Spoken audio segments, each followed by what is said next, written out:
नमस्कार, brilliant study points में आपका स्वागत है। मैं हूं आर के सिंह। आज के इस क्वेश्चंस में आपको कुछ ऐसी चीज़ देखने को मिलेगी कि क्वेश्चंस को अगर नॉर्मल कंसेप्ट से और नॉर्मल फार्मूला से हम स्टार्ट करना चाहें तो वो टफ दिखेगा। टफ दिखेगा ही नहीं, टफ होगा भी। लेकिन एक छोटा सा कंसेप्ट प्रेजेंस ऑफ माइंड्स के चलते के द्वारा अगर हम इस्तेमाल करते हैं तो वो क्वेश्चंस इतना इजी हो जाएगा जितना आप सोच भी नहीं सकते। चलिए उस क्वेश्चंस को देखते हैं हम लोग। वो क्वेश्चंस है कि if x square plus 7x plus 49 that is equal to 0 then what is the value of x cube. यानी कि एक क्वाड्रेटिक इक्वेशन दिया हुआ है कि x square plus 7x plus 49 is equal to 0, तो एक्स क्यूब क्या होगा, ठीक है, ये निकालना है। तो जनरली आपके माइंड्स में एक थॉट्स आएगा कि यहाँ से एक्स की वैल्यू निकालते हैं और उसके बाद वहाँ पुट कर देते हैं, ठीक। अब यहाँ कुछ कॉन्सेप्ट है, उसको पहले समझ ले तो आंसर्स हम दे पाएंगे, अन्यथा नहीं दे पाएंगे।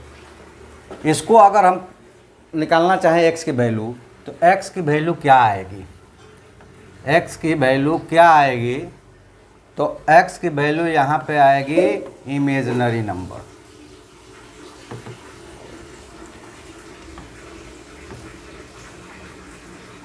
जिसको हम काल्पनिक संख्या कहते हैं, ठीक है। वो क्या आएगा, इमेजिनरी आयोटा आएगा। क्यों आएगा, क्योंकि हमने कॉन्सेप्ट पढ़ा है कि d is less than 0। d मतलब discriminant of quadratic equation. d is less than 0 तो रूट्स उसके जो होंगे, रूट्स मतलब x की वैल्यू जो होगा वो इमेजिनरी नंबर होगा, राइट। तो इसका वैल्यू आएगा इमेजिनरी। अब उसको लेकर आप क्यूब करेंगे तो जो आंसर्स आएंगे वो आपके लिए बहुत टफ होने वाले हैं, बहुत टफ होने वाले हैं। और शायद वहाँ जो ऑप्शंस आपको दिया रहेगा वो आंसर्स नहीं भी मिल सकता है, बड़ा प्रयास करने के बाद भी शायद नहीं मिल सकता है, क्योंकि ये क्वाड्रेटिक है, उसके दो ही आएंगे और दोनों के लिए कहता है कि दोनों ही आयोटा होगा, इमेजिनरी नंबर होगा। तो ये क्वेश्चन जो है आपको लगा टफ, अगर आपको नहीं विश्वास है तो आप वीडियो को पॉज कीजिए हमारे कॉन्सेप्ट्स को जानने से पहले, और आप प्रैक्टिस करके देख लीजिए। घंटों आपको वीडियो पॉज करके रखना पड़ जाएगा। आप करके इसको देख लीजिए, जो नॉर्मल हम लोग मेथड इस्तेमाल करते हैं उससे। लेकिन इसमें एक छोटा सा कंसेप्ट अगर हमने इस्तेमाल किया तो ये कितना आसान हो सकता है ये आप सोच नहीं सकते। तो चलिए पहले कंसेप्ट्स को क्लियर जान लेते हैं, क्योंकि वो आसान आंसर्स जानने के लिए हमारा कंसेप्ट बिल्कुल क्लियर होना चाहिए। यहाँ एक कंसेप्ट लेते हैं कि अगर x इज इक्वल टू 0 तो ये 0 प्लस ये 0 प्लस 49 नॉट इक्वल टू 0। इसका मतलब क्या हुआ, इसका मतलब हुआ कि x नॉट इक्वल टू 0। वो इमेजिनरी होगा, कोई बात नहीं है, लेकिन 0 नहीं है। अब इससे क्या होगा कि कई बार हम कोई चीज़ यूज करते हैं ना, तो उसमें एक बहुत बड़ी विडंबना होती है कि हम उस पूरे कॉन्सेप्ट को समझाते नहीं हैं, और जिससे हमारे जो स्टूडेंट्स हैं वो कन्फ्यूज़न में रह जाते हैं। और कन्फ्यूज़न क्या होगा जब हम इसमें यूज़ करते हैं तो उसको बताते हैं। पहला चीज़, एक तो यहाँ में कंफर्म हो गया कि x 0 नहीं है, ठीक है। जब ये टॉपिक आएगा तो बताएंगे कि x 0 नहीं है, ये हमें जानना क्यों ज़रूरी है। आइए उसको देखते हैं। अब हमें जो दिया हुआ है उसके बारे में सोचें। ये दिया हुआ है कि एक्स स्क्वायर प्लस 7x और प्लस 49 इज इक्वल टू 0। तो हम इसको लिख सकते हैं x square plus 7x that is equal to -49। इसको लिख सकते हैं ना, ठीक है। यहाँ तक अभी इसका कोई मतलब नहीं है। ये x square plus 7x is equal to -49 है, ये कंफर्म। अब देखिए क्या करते हैं, फिर से हम लेते हैं कि एक्स स्क्वायर प्लस 7x और plus 49 is equal to 0।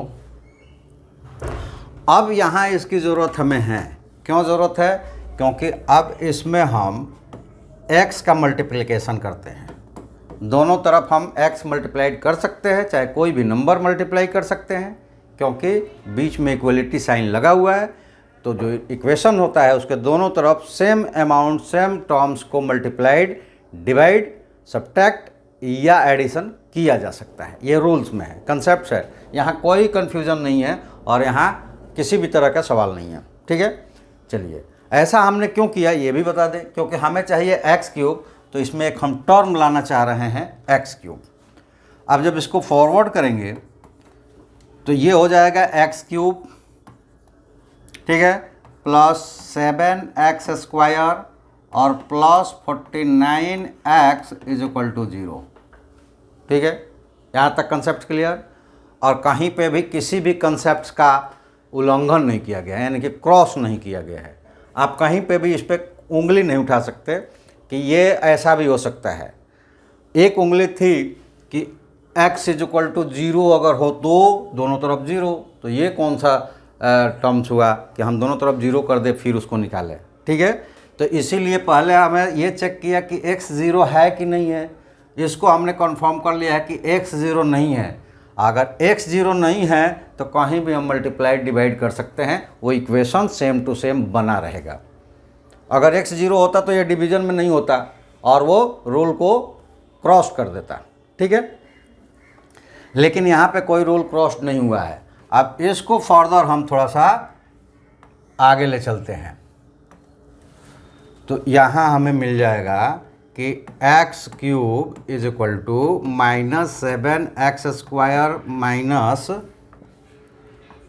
49x, और इसको फर्दर थोड़ा सा और सॉल्व कर देते हैं तो ये मिल जाएगा x³ इज इक्वल टू -7, अगर कॉमन कर ले तो x² प्लस 7x, ये हमें मिल जाएगा। अब आप सोच रहे होंगे कि ऐसा करने से क्या फ़ायदा हुआ। अरे आपका क्वेश्चन बन गया भाई। हमें क्या निकालना है? x³ हमारे पास क्या मिला? -7 इंटू x² प्लस 7x। यहाँ गौर कीजिए, इक्वेशन नंबर फर्स्ट में -x² plus 7x that is equal to -49। तो ये हमें मिल गया x³ is equal to -7 into -49 that is equal to 343 multiplied करेंगे तो ये आ जाएगा। तो ये क्या हो गया? ये आपका आंसर्स हो गया। ठीक है, तो ये समझाने के लिए आपके लिए था। अगर आपके माइंड्स में प्रेजेंस ऑफ माइंड्स आपका परफेक्ट उस वक्त वर्क करता है तो डायरेक्ट आप यहीं पे आते कि x³ is equal to that's और that's is equal to that's. ठीक है, एक और तरीके जिससे हम और आसानी से कर पाएंगे उसको हम लोग देखते हैं। बाय द वे मान लीजिए कि ये हमारे माइंड्स में नहीं आया, तो वो क्या तरीका है, आइए उसको भी सर्च कर लेते हैं कि वो क्या तरीका है जहाँ कह रहे हैं हम कि बिल्कुल इससे भी आसानी से आप उसका आंसर दे पाते। आइए दिखाते हैं। हमारे पास क्या गिवन है? x² प्लस 7x और प्लस 49 इक्वल टू 0। अब थोड़ा सा इसमें है कि प्रेजेंस ऑफ माइंड्स आपका वर्क करेगा तब ये आसान होगा। खैर प्रेजेंस ऑफ माइंड्स वर्क नहीं करेगा तो ये भी आसान होने वाला नहीं है मेथड्स, लेकिन प्रेजेंस ऑफ माइंड्स आपका बिल्कुल एक्टिव है, एज इमीडिएट यूज हो जाता है, तो ये सबसे आसान होगा। क्योंकि हमारे माइंड्स में जैसे इस इक्वेशंस को देखें तो हमारे माइंड्स में एक क्रिएटिविटीज़ थ्योरीज आ जाएगी कि अरे ये तो ऐसा लिखा हुआ है। कैसा लिखा हुआ है भाई? x the whole square plus 7 into x और into 7 the whole square. Terms याद आया? देखिए वो टर्म्स क्या है। A square plus a b और प्लस बी स्क्वायर। भाई ऐसा लिखने से क्या हो जाएगा वही जिसका प्रेजेंस ऑफ माइंड से इस्तेमाल हो रहा होगा और वो बार बार प्रैक्टिस कर रहा होगा तो ये समझ सकता है कि इससे हम एक ऐसा फार्मूला बना सकते हैं जो डायरेक्ट इस टर्म्स में हमें मिलेगा। और वो फार्मूला क्या है कि इसमें अगर हम a माइनस बी मल्टीप्लाइड कर दे, a माइनस बी मल्टीप्लाइड कर दे तो क्या होगा, ये बन जाएगा a cube minus b cube. इसी कॉन्सेप्ट्स को यहाँ इस्तेमाल करना है। ये कैसा दिया हुआ है तो a square plus a b plus b square. तो इसमें अगर a को हम ले लेते हैं x और b को ले लेते हैं 7 और उस टर्म्स को यहाँ पे हम मल्टीप्लाइड कर देते हैं x माइनस 7 और यहाँ भी कर दिया x माइनस 7 और x माइनस 7। अब यहाँ पे हमें जीरो भी कैलकुलेट करने की ज़रूरत नहीं पड़ेगी कि x ज़ीरो है कि नहीं है। अगर x ज़ीरो होगा भी तो भी x minus 7 non zeros terms होंगे जिसको हम मल्टीप्लाइड कर सकते हैं। ठीक है, अब यहाँ पे ये है कि x इज इक्वल टू 7 नहीं हो सकता क्योंकि तब वो जीरो हो जाएगा, लेकिन उसे हमें तर्क ही नहीं है, वो चीज़ हमें कैलकुलेट ही नहीं करनी है। अब देखिए ये क्या हो गया, x क्यूब माइनस 7 का क्यूब। ठीक है, that is equal to zero में मल्टीप्लाइड है तो ये जीरो ही होगा, यानी कि यहाँ पे हो गया x cube is equal to 7 का क्यूब। ठीक है, अगर एक चीज़ और पूछता कि x की इसमें इंटीजर्स वैल्यू क्या रख सकते हैं तो क्या रख सकते हैं, जरा आप बताएंगे? नहीं बता पाएंगे क्योंकि इंटीजर्स वैल्यू इसका यहाँ x इज इक्वल टू 7 लेंगे तभी होगा। ठीक है, क्योंकि यहाँ माइनस नहीं आया है, प्लस में आता तो माइनस x हो जाता है, माइनस 7 हो जाता है, लेकिन हमें तो केवल x क्यूब की वैल्यू निकाल रहा है, वो पूछ ही नहीं रहा है कि इंटीजर्स आएगा कि कैसा आएगा। तो इसलिए ये हो जाएगा x cube is equal to 7 का क्यूब करेंगे वो आता है 343 और ये आपका आंसर हो जाएगा। तो आपने देखा यहाँ पे दो चीज़ें मैं प्रूफ करने की कोशिश कर रहा था, क्या पता आपके दिमाग में ये चीज़ें आई कि नहीं आई।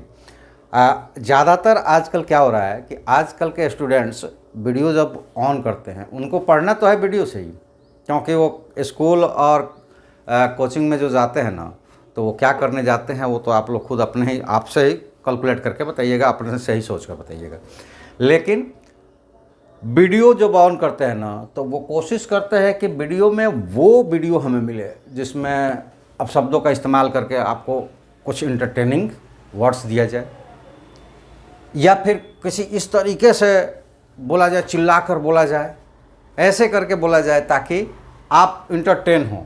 इस पे क्या आ रहा है इससे आपको कुछ भी लेना देना नहीं होता है और इसी वजह से आपका सारा मेहनत बेकार हो जाता है।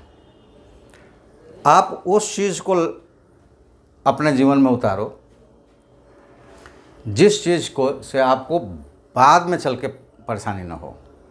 अब जैसे देखिए ये 15 साल जो आप यूज़ करते हैं पहली क्लास से लेकर 12वीं तक और उसके बाद 3 साल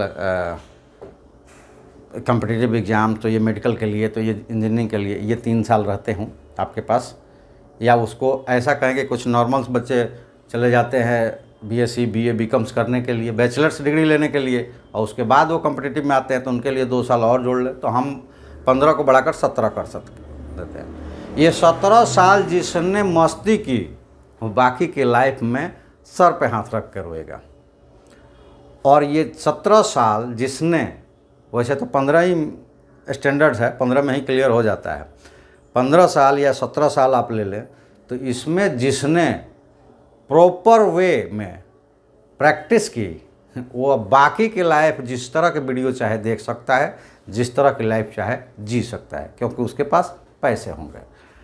और आप ये सोचते हैं कि मेरे पिताजी के पास पैसे हैं तो वो टाटा बिरला अंबानी या फिर और कॉरपोरेट से अच्छे पैसे वाले हों तो उनका तो ठीक है, लेकिन मिडिल क्लास में ऐसे किसी के भी पिताजी के पास इतने पैसे नहीं हैं कि ये 17 साल के बाद आप पिताजी के पैसों से बैठकर और अभी जो कर रहे हैं मस्ती वो मस्ती आगे कर पाएँ, नहीं हो पाएगा, वो आप अपने ही पैसे से कर पाएंगे। तो इसलिए आप उस वीडियोज़ को, उस टीचर्स को लाइक करें जो आपके लिए कुछ ऐसी चीज़ लेकर आ रहा है जो आपको आगे कैरियर्स में बेनिफिशियल हो, न कि आज इंटरटेनमेंट्स हो। तो अभी जो ये क्वेश्चंस है, ये क्वेश्चंस बहुत सारे कॉम्पिटिटिव एग्ज़ाम्स में आ चुके हैं और इसी तरह के कॉम्पिटिटिव एग्ज़ाम्स में क्वेश्चंस पूछे जाते हैं ताकि आपका समय कम लगे और आपकी टेस्टिंग भी हो जाए अच्छी तरीके से।